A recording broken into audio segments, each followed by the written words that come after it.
हम बनाने वाले हैं white sauce pasta. White sauce pasta एक बहुत सिंपल सी डिश है।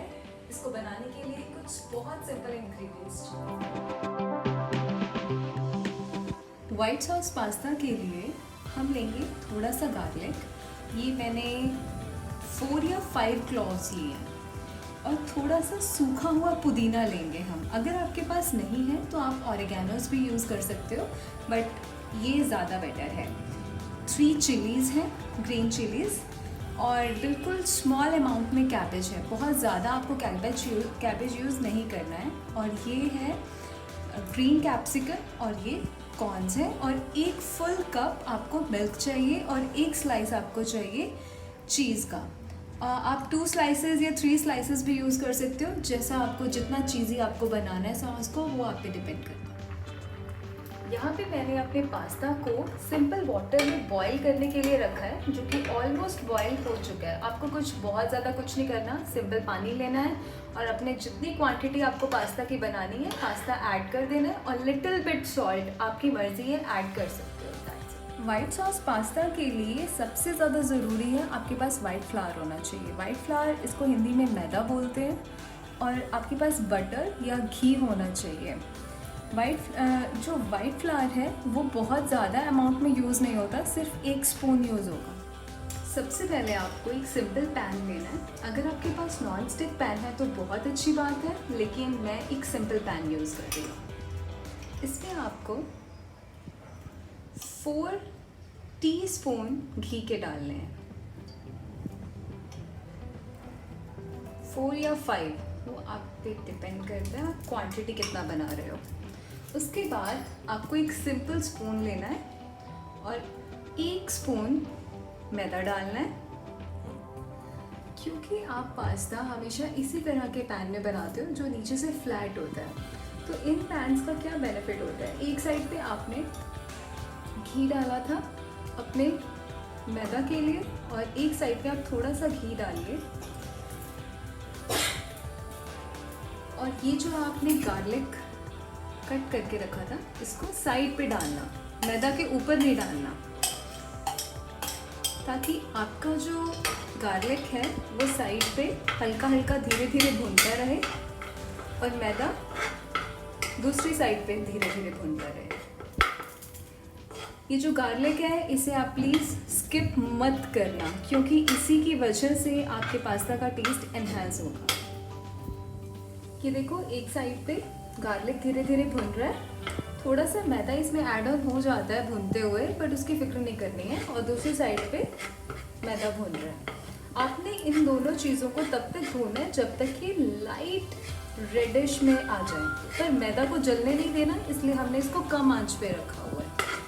और देखो, आपका गार्लिक भुन चुका है, बस इसको इतना ही भूनना है और आपका जो मैदा है उसका कलर भी चेंज हो चुका है। तो इस पॉइंट पे जब आप पहुंच जाते हो, ये मुझे 5 मिनट्स तो लगे ही हैं इस पॉइंट पे आने में, तो आपने पूरा 1 कप दूध डाल देना है इसमें। और दूध डालने के साथ इसे धीरे धीरे हिलाते रहना। दूध डालने की वजह से इसकी कंसिस्टेंसी बिल्कुल अभी लाइट है, लेकिन आपने इसको कंटिन्यूसली स्टर करते रहना है जब तक ये थोड़ी सी इसमें थिकनेस ना आ जाए। अगर आप इसको स्टर करना बंद कर दोगे तो मैदा जो है वो गांठें बना लेगा, जो कि हमें नहीं बनने देंगी। और इस प्रोसेस को करने के लिए 15 से 20 मिनट कभी कभी लग जाते हैं, तो आपने इसको कम आंच पे ही स्टर करते रहना है। इसको स्टर फ्राई होने में बहुत टाइम लगता है, तो आपने क्या करना है, आप अगर अपने वाइट सॉस पास्ता में वेजिटेबल्स ऐड कर रहे हो तो आपको साइड बाय साइड अपनी वेजिटेबल्स को स्टर फ्राई करना है। स्टर फ्राई मतलब आपने उनको हल्का हल्का सा फ्राई करना है, उसका क्रंचीनेस रहना चाहिए, बिल्कुल उनको गलाना नहीं है।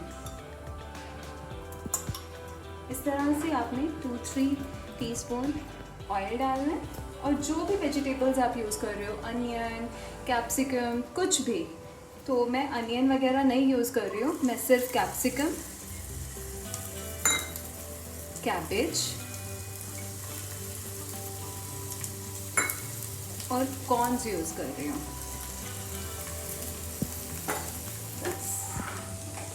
वैसे ये अभी भी लाइट है, पर इस पॉइंट पे जब आप आपको 5 मिनट्स हो जाएंगे। तो जो आपके पास सूखा पुदीना था, ये मैंने घर पे ही सुखाया है। अगर आपके पास सूखा पुदीना है तो उसको बिल्कुल बारीक बारीक करके आपने इसमें डाल देना है, ताकि इसका जो फ्लेवर है वो इसमें ऐड ऑन हो जाए जब ये थिकनेस अचीव करना शुरू करें। ये जो छोटी छोटी चीज़ें हैं, जैसे आप गार्लिक यूज़ कर रहे हो, सूखा पुदीना यूज़ कर रहे हो जो कि बिल्कुल नेचुरल घर पे बना हुआ है, ये चीज़ें ही इसके टेस्ट को थोड़ा सा डिफरेंट करेंगी, एनहांस करेंगी। और साइड पे आपने जो अपने वेजिटेबल्स को स्टर फ्राई कर रहे थे, इसमें हल्का सा ऑरिगेनो डाल देना बस। और साथ में एक ब्लैक पेपर है, बिल्कुल थोड़ा सा।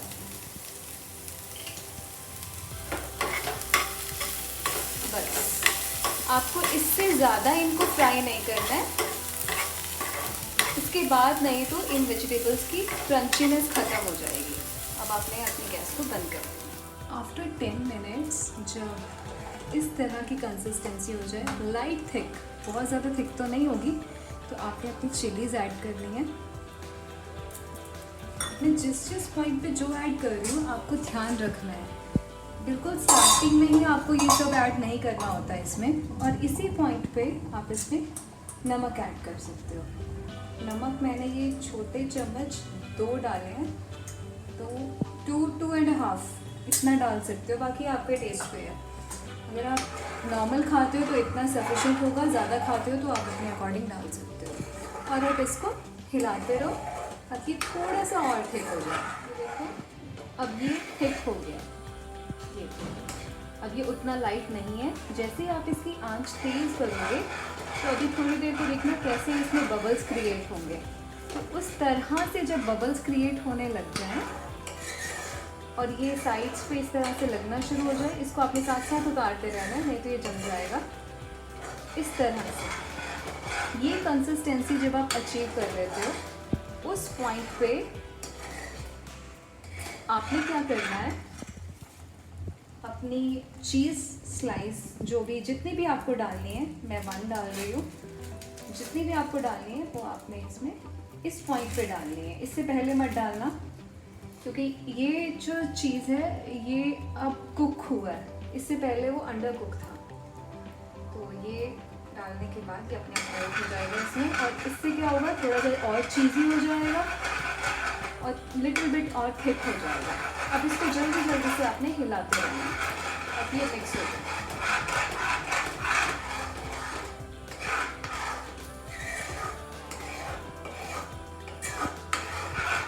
ये मिक्स हो गया। इस स्टेज पे ध्यान रखना ये हिलाते रहना कंटिन्यूसली, नहीं तो ये नीचे लग जाएगा और सारी मेहनत प्रभावित हो जाएगी।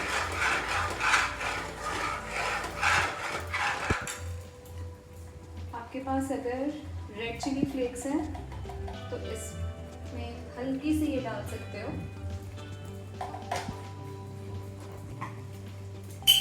ब्लैक पेपर डालना है, बिल्कुल थोड़ा सा, इसमें कोई भी चीज़ आपने ओवर नहीं डालनी है।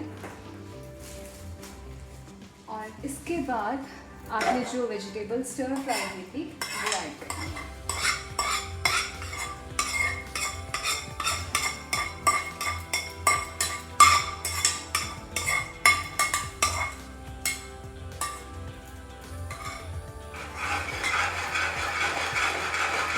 जल्दी से हिला, क्योंकि अब इसके बाद इसमें थिकनेस आपकी ही जाएगी। और ध्यान रखना आप इसमें पानी बिल्कुल ऐड नहीं करोगे किसी भी स्टेज पे, चाहे ये जितना मर्जी थिक हो जाए।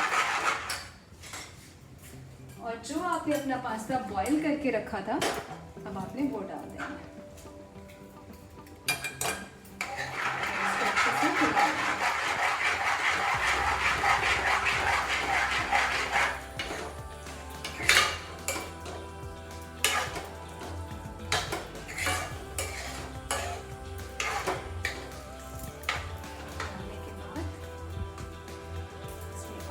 अगर है आपके पास तो ऊपर से ऑरिगेनो ऐड ऑन कर दो।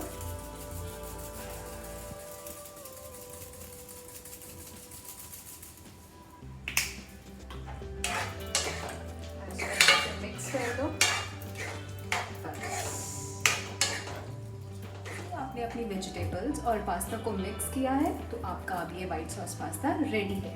अब आप इसको सर्व कीजिए और एंजॉय कीजिए।